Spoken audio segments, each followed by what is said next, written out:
orang bomoh yang dikenali sebagai Wak Seman. Okay. Berita kematian Wak Seman ni jadi kecoh. Mana tidak semua orang tahu yang Wak Seman ni dia sihat. Orang kata walafiat. Tak pernah pula nak terlantar sakit ataupun apa.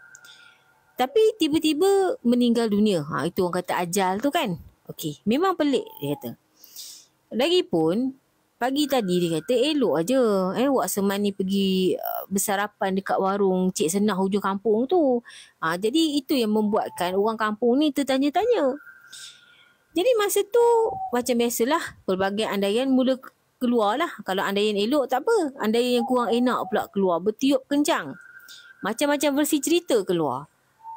Katanya pula yelah Wak Seman ni pula masih hidup. Dia ni bomoh.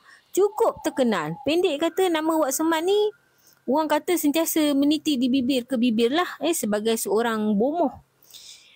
Satu yang membezakan Wak Seman ni dengan bomoh-bomoh yang lain, ada yang ada dekat kampung Pauh masa tu adalah cara dia merawat pesakit. Okey.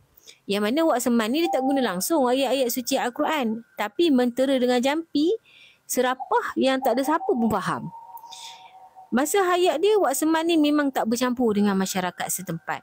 Dia banyak menghabiskan masa dia sendirian dekat kebun belakang rumah dia. Ke masjid atau surau tu memang tak lah. Isteri dia pula, orang kata letih jugalah nasihat ni. Wan Tijah ni, dia kata kebaikan Wan Tijah ni sedikit sebanyak ni, orang kata dapatlah orang kata menutup kekurangan Wak Seman ni. Apa yang diceritakan, Wak Seman ni dia meninggal dunia waktu maghrib. Dan kejadian tu berlaku masa Wak Seman ni buang sampah dekat belakang rumah dia. Dan bila tengok aja orang jumpa dalam keadaan terbaring dekat dengan busut, dan badan Wak Seman ni pula penuh dengan lebam. Pelik juga dia kata. Kalau kata nak kena serangan binatang buas, mesti ada cakaran kan ni, tapi tak ada. Itu yang memeningkan kepada ahli keluarga Wak Seman ni. Malam tu macam biasalah, dah ada orang yang meninggal. Jadi ramai orang lah datang menziarahi jenazah Wak Seman. Tapi ada pula lah cerita yang kurang enak berlaku. Keadaan arwah Wak Seman ni, orang kata jenazah dia ni cukup mengejutkan. Tubuh dia ni kecut kehitaman. Dan mata dia terjonjol. Mulut dia ternganga. Dan nampak lidah sedikit terjelir. Kesian Wak Tijah, isteri Wak Seman ni. Tak tahulah macam mana dia nak sorokkan muka masa tu. Kalau boleh, nak uruskan jenazah arwah tu cepat-cepat, dia kata. Kalau lambat sangat nanti timbul fitnah pula. Kan? Itu yang Imam Arsyad ni dengan beberapa karya ni berbincang masa tu. Jadi tengah malam tu juga, jenazah Wak Seman ni selamat dikebumikan. Alhamdulillah, dia kata tak ada apa yang berlaku, perkara pelik tak diingini, semuanya berjalan dengan lancar, penuh teratur. Tapi, macam biasa, selepas seminggu Wak Seman ni disembadikan, timbul pula cerita yang kurang enak di kampung Pauh. Yang mana kononnya jelmaan Wak Seman balik ke rumah dah jadi buah mulut penduduk kampung, sampaikan isteri Wak Seman pun tak tahan kena ganggu dan berpindah ke rumah kakak dia dekat Melaka. Penduduk kampung ni dah tak berani dah nak keluar malam. Masjid, surau selama ni penuh dengan jemaah. Sekarang ni boleh bilang dengan jari aja. Anak-anak muda yang sebelum ni melepak sampai larut malam pun dah tak nampak dah batang hidung. Semua takut terserempak dengan jelmaan Wak Seman. Satu hari tu, ataupun satu malam tu, Fuad ni di tengah bawa motor. Dia lalulah lorong orang kata Tanah Merah lah. Kan Tanah Merah ni dia macam lincin sikit kan. Sesekali tu dia menyumpah jugalah. Sebab apa? Tayar motor dia tu masuk kat dalam lubang dan yang ada dekat jalan tu kan. ikutkan hati, memang si Fuad ni tak nak keluar disebabkan dia terpaksa hantar adik dia pergi ke hentian bas dekat Pekan nak balik asrama. Jadi dia tak ada alasan lah. Nak tak nak, dia terpaksa jugalah si Fuad ni gagah juga keluar hantar adik dia ni. Yang buat Fuad ni geram bila adik dia ni pergi tempah tiket bas pun saat-saat akhir. Gara-gara tu lah hanya tiket bas paling lewat je yang tinggal, iaitu pukul 11 malam. Jadi sebelum ni awal-awal lagi dia dah pesan beli tiket awal. Tapi adik dia ni degil. Masa Fuad ni masuklah ke laluan kecil dekat simpang kat rumah dia tu, tiba-tiba dia ternampaklah ada satu sosok berdiri kat tepi simpang. Berdegup kencang jugalah jantung Fuad masa tu. Otak dia mula duk fikir bukan-bukan kan.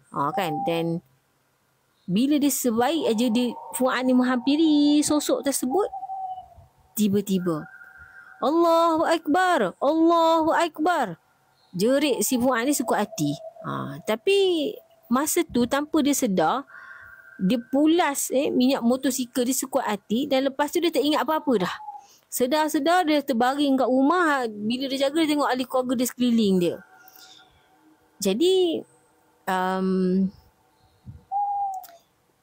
ada yang tanyalah kan dekat si Fuad ni, apa yang jadi kat engkau ni Fuad? Habis ranak pokok pisang untuk ketua engkau langgar. Nasib baiklah pagi tadi masa ke surau dia nampak engkau. Kalau tidak seharian lah kau ni pengsan dia kata dalam luka tu. Kan tanya pakcik Fuad lah masa tu. Fuad ni terkebil-kebil lah kan. Dia ingatlah apa benda yang jadi dekat dia kan. Akhirnya dia pun buka cerita. Dia bagi tahulah masa dia masuk simpang nak balik rumah dia tu, dia nampak dengan sosok yang menyerupai Wak Seman. Tapi sosok tu muka dia sangat menakutkan. Muka dia hitam penuh dengan kudis. Mata tu jujur keluar dengan sambil menyerigai. Disebabkan terlalu terkejut dan juga takut, dia tak dapat nak kawal motosikal. Terus dia pecut, meredah je lah berluka kat kebun pisang tu. Terlopong ahli keluarga dia dengar cerita Fuad. Dia orang kata tak mungkin Fuad ni berbohong sebab dah ramai dah penduduk kampung yang alami kejadian yang sama. Kisah jemaah Wak Seman ni bergentayangan dekat kampung Pauh ni semakin menjadi buah mulut.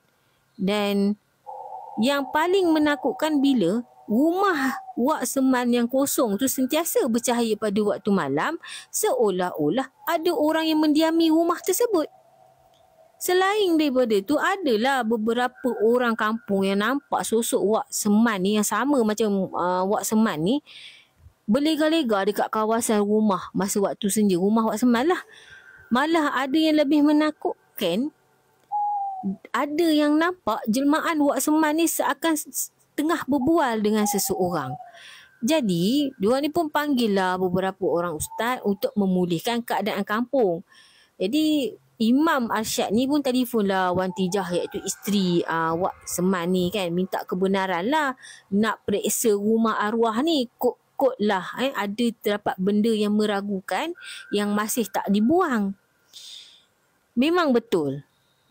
Bila buka aja bilik arwah ni, yang mana tempat arwah ni duk buat rawatan tu, adalah diorang jumpa pelbagai peralatan dan barang pelik yang digunakan masa untuk rawat pesakit tu. Dan lebih mengejutkan bila diorang terjumpa segumpal tulang yang dibungkus dengan kain kuning dan satu patung kecil yang dikelilingi beberapa batang lilin. Diorang kemudian bungkus semua peralatan tu dan diserahkan kepada Imam Arsyad. Alhamdulillah, lepas proses pembersihan tu dibuat, jemaah Wak Seman ni pun dah tak ada nampak lagi dah. Ada juga yang tanya kepada Imam Arsyad tentang kat mana Imam ni pergi buang barang-barang tu kan. Tapi Imam Arsyad kata dia diam je lah. Sebenarnya dia tak kata apa pun. Dia senyum je lah. Dia kata mana boleh aku bagi tahu kat mana aku simpan ataupun aku buang barang-barang tu. Nanti korang semua pergi ambil jadi bomoh macam Wak Seman pula. Kan. Bergelak dia orang masa tu. Dan kisah ni diceritakan sebenarnya oleh seorang cikgu yang mana pengalaman ni cikgu ni pun dah pencen dah sebenarnya. Dan Cikgu Sam ni sekarang ni dia menetap di salah sebuah daerah di Johor. Peristiwa pelik tapi menyeramkan ni berlaku kepada Cikgu Sam masa Cikgu Sam ni bertugas di sekolah menengah di Johor lama dalam 20 tahun lepas lah. Disebabkan masa tu sekolah tempat Cikgu Sam bertugas ni ada acara sukan pada sebelah petang. Jadi semua pelajar kena balik awal lah dan datang semula pada pukul 2.30 petang. Seperti mana biasa, tugas dia di padang adalah Cikgu Sam ni dia kena kawal pelajar supaya tak ada yang cabut balik sebelum acara sukan tu tamat. Masa lalu bilik disiplin yang terletak dekat tingkat atas tu, dia tengoklah ada pelajar yang dah cabut lari dah melalui pintu depan blok bangunan bilik tu. Jadi bagi melancarkan tugas, Cikgu Sam ni pun suruhlah 4 orang pengawas tingkatan 6 untuk orang kata bantu dia lah. Okey. Lepas selesai bagi taklimat tugasan, Cikgu Sam ni pesan kepada salah seorang daripada pengawas tu supaya datang balik ke bilik disiplin bila acara sukan ni dah selesai. Okey. Sebenarnya hari tu Cikgu Sam ni dia sakit kepala. Kan jadi nak rehatlah dekat bilik disiplin tu. Cikgu Sam ni makan Panadol, dia baring atas sofa sekejap. Tak tahu berapa lama dia terlena, tiba-tiba dia rasa macam ada jari jemari pegang pipi dia. Seram pula. Dia terjagalah. Dia terjaga tu kan dia tengok bilik tu dah gelap dah. Sayup-sayup lah. Dia dengar dah azan maghrib rupanya. Kan? Jadi menandakan dah malam lah kan. Jadi teruslah Cikgu Sam ni cepat-cepat dia pun nak pergilah ke tempat letak motosikal dia kan dekat ujung blok tu.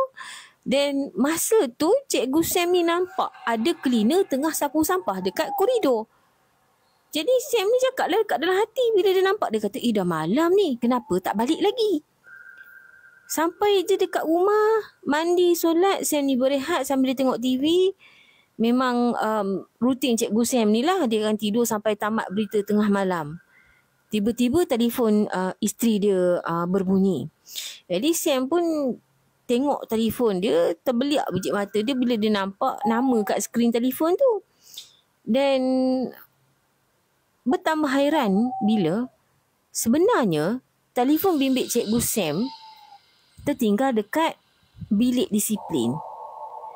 Dan yang call handphone isteri dia masa tu digunakan adalah handphone Cikgu Sam. Jadi Cikgu Sam ni dia malas nak layan, dia terus matikan televisyen, dia terus masuk tidur. Esok tu dekat sekolah Sam ni panggil lah pengawas-pengawas tu kan, dia nak tahulah apa yang berlaku semalam. Jadi apa yang diceritakan oleh anak murid dia yang pelajar yang ditugaskan untuk panggil Cikgu Sam ni, dia kata macam ni. Dia kata lepas acara sukan tu tamat, dia pergilah bilik disiplin. Dia nampak, dia kata Cikgu Sam ni tengah berdiri dekat depan pintu sambil perhatikan pelajar balik. Jadi masa tu pelajar tu kata dia jerit, dia bagi tahu dekat Cikgu Sam yang acara sukan dah habis. Dan Cikgu Sam ni angkat tanda okey. Tangan dia kan tanda okey macam tu. Jadi pelajar tu kata saya pun balik lah. Kan? Sam terkejut lah bila dia dengar pengawas tu cakap macam tu dengan dia. Sebab masa tu dia memang tertidur agak lama dekat dalam bilik tu. Kan? Bila maghrib baru dia sedar kan. Macam mana pula pengawas tu boleh nampak macam dia pula yang ada dekat pintu bilik disiplin tu. Jadi bila dia teringat balik apa yang diceritakan oleh pengawas tu, memang dia kata meremang bulu roma dia kata. Jadi kan dia tinggal handphone dia. So Cikgu Sam ni pergi cari handphone dia dekat dalam bilik disiplin tu. Dia jumpa kat atas meja. Dan lepas daripada tu Cikgu Sam ni nak pergi tanyalah dekat cleaner yang dia nampak tu kan, yang dia nampak waktu maghrib duk sapu sampah tu kan. Tadi dah meremang bulu roma, kali ni meremang bulu roma lagi sekali. Sebab apa? Acik cleaner tu bagi tahu yang dia tak datang kerja sebab cuti sakit. Jadi siapa yang Cikgu Sim nampak semalam? Kan. Jadi kejadian-kejadian macam ni pun sebenarnya kalau kat sekolah, kalau korang nak tahu benda-benda waktu siang tu korang macam, betul ke hantu ada mestilah acara sukan tu kan waktu tengah hari kan. Mustahil lah ada hantu pada waktu tengah hari. Sebenarnya kalau korang nak tahu, kalau dekat sekolah ni, kalau dia nak ganggu orang tengah-tengah hari, dia ganggu. Betul, sebab Syafa kan pernah bertugas kat sekolah, so Syafa tahu, sebab Syafa sendiri pun kena kacau dengan hantu waktu siang. Masa tu baru Syafa tahu rupanya hantu ni pun buat hal juga pada waktu siang.